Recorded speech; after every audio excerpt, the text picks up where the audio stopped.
I'd like to talk about C. No, not that one. That one. Yeah. The speed of light. The speed of light is a fundamental constant of the universe, and it is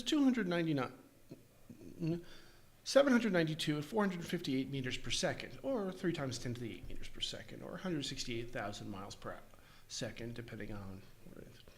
So, what does this mean for developers? Well, the Earth is a large place, and computers are fast.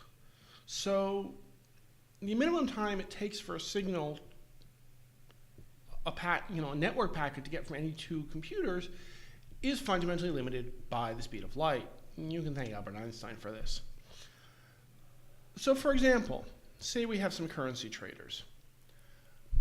This is the Bank of England. It's on Threadneedle Street in the city of London in the United Kingdom. And over here we have the Federal Reserve Bank of New York. It's on 33 Liberty Street in Lower Manhattan in the United States. Let's say that a currency trader in London wants to sell some pounds and buy some dollars for reasons that aren't important to our conversation. And that a currency trader in New York wants to do the opposite. He wants to buy pounds and sell dollars. Well, they could exchange this deal, but there are some minimum times things are required.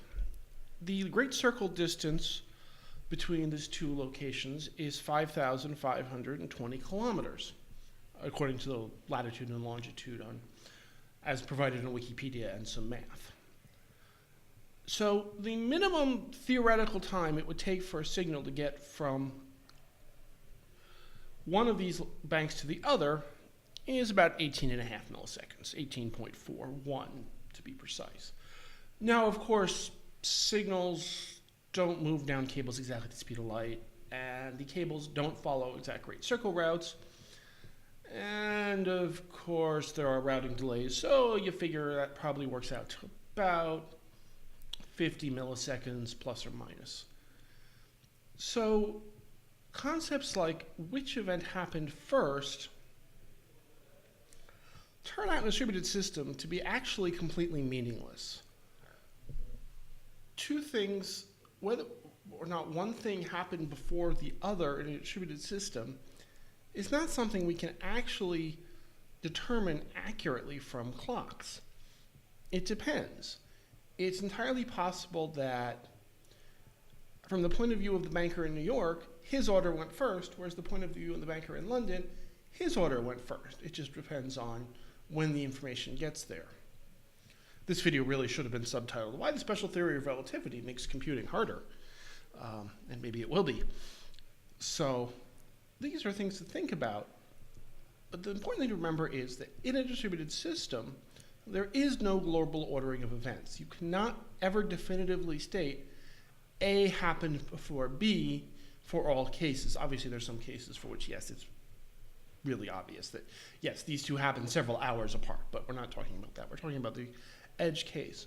And it doesn't have to even be a system where things are separated by an ocean. Computers now regularly run at a speed of multiple gigahertz.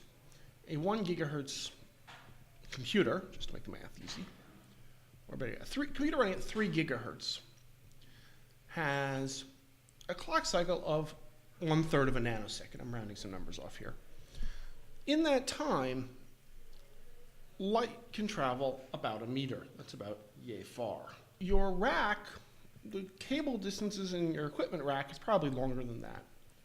This is one of several complications that and as you get finer and finer into detail in a special theory into distributed systems, you'll discover these things get much more complicated.